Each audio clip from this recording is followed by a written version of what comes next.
Running backs coach Thomas Brown. Thomas, with seeing DJ emerge into the weapon he has, not as much last week, but obviously the previous week, and this is probably an off-season decision, but what do you see him as long-term? Is he a receiver, running back? Is he just a weapon that you would envision over the next few years you would put everywhere?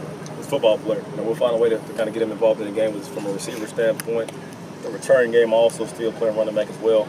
Obviously, got to continue to get better from a pass protection standpoint. Because I tell even guys come out of high school, the most difficult part about playing tailback at this level is this pickup, which is for him it's 3 weeks and it's kind of a whirlwind. And somehow we kind of avoided it with him the first few games. Last week, kind of got caught in there a couple of times and had some issues. But he's a willing guy, smart football player. He'll find a way to get better. Do you feel confident that he's going to stay on offense? That he's shown everybody enough offensively? Absolutely, no question. Who's been your best lineman the last month? Who's rated out best on the offensive line? All those guys have been playing really well. Obviously, Navon got the lineman of the week a few weeks ago.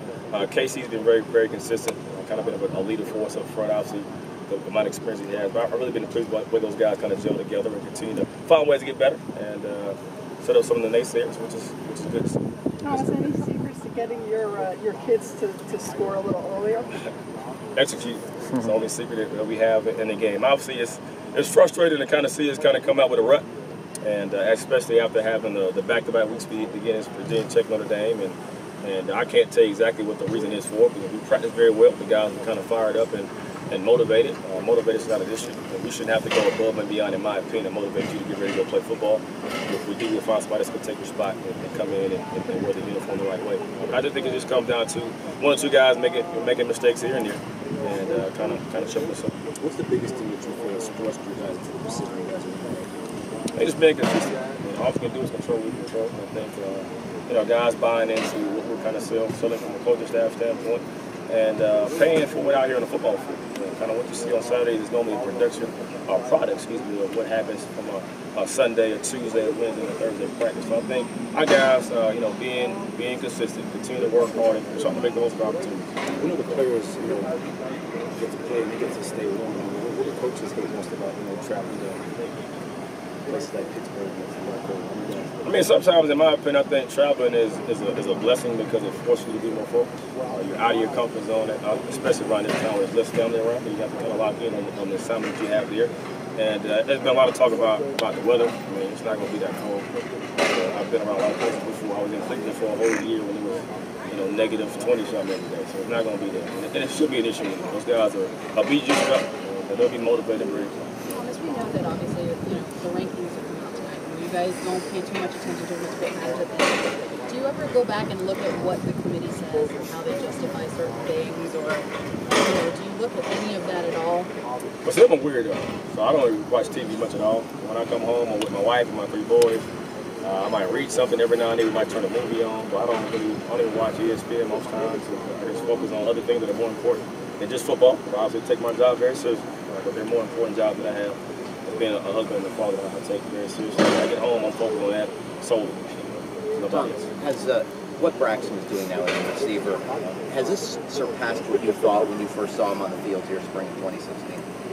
I don't think so. I think it was more surprising last year to kind of see him not have as much protection kind of early on. I think part of it was because we had some talented dudes here. We were playing the same spot that David Njoku was, and we play a lot of 12 personnel. And obviously, Coley was still here, and he's a everyday football player as well. But he's part of the model of consistency for our program, for our offense. A guy that comes out here and sacrifices every single snap that he plays. He plays a bunch of snaps for us on offense, also on special teams as well. So I'm not surprised with him. Mark said he's the smartest player on the team. Is there ever a time, I know it would be very rare for a college player to contribute with game planning, but is there ever a time this year you've taken input from him before a game, during a game? I would imagine that doesn't happen on the college level, but has it with him? No, he's not a 14-year NFL vet that's kind of played some championships for us. He could probably help us out. He probably would help us out sometimes. We're not the smartest guys ourselves, I guess. But no, we haven't taken into consideration anybody else, which I'm sure most guys would love to get their 2 cents about the game. So he's definitely a guy that probably would be able to help us. That's opening a can of worms. That's opening a can of worms in college, right? No, there's no question. If you do it for one guy, you got to do it for all of them. They all have suggestions. We know that Thompson is the ACC title game, and everybody says they're not looking ahead. Then you got Pittsburgh, that has a losing record and hasn't had a good season. Does that concern a coach at all in any way? You know you've got to win this game. No, we haven't said a word about that team at all. We said we'll talk about our next opponent. That's the only thing that matters. And obviously, you can't control what guys do or say when they leave the building. Obviously, I'm sure they'll be tuned in watching, the college football deal or whatever, and watching ESPN. But that stuff doesn't matter. If we don't take care of what happens this weekend on Friday, it kind of puts a damper on the rest of our season. So it's one game at a time, one day mentality, really. And when we get to that point, we focus on that. How much did Last question. Travis enjoy being the first offensive player? Well, you saw his reaction. It's like, he was Did it carry over a little bit when you guys were watching film and stuff on Sunday? Or? Nah, I mean, when he comes back in for meetings, he's about like he is talking to the media. So he'll come back in my meeting room and just kind of be the same dull-faced type guy. But on game day, he's a very emotional guy, and obviously a great football player and even better person in my opinion. Did you say he didn't say nothing? Not a word. Not a word. Didn't say a word about it. Did you see his touchdown celebration? I did. Did you know what it was? Well, he has to explain all of them to me. I don't quite. What did he tell you?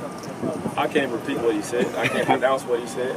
Was it a Dragon Ball Z? It was. thing? I knew it was Dragon Yeah. Ball Z. I used to watch that when I was That's what the a internet kid. told me. I haven't watched it in a while. But he's a big anime guy. If you haven't realized, so he's educated in the difference between anime and cartoons. I'm still trying to figure out. I thought they were the same. You're not watching that with your kids when you go home. No. Thanks. Thanks, Coach.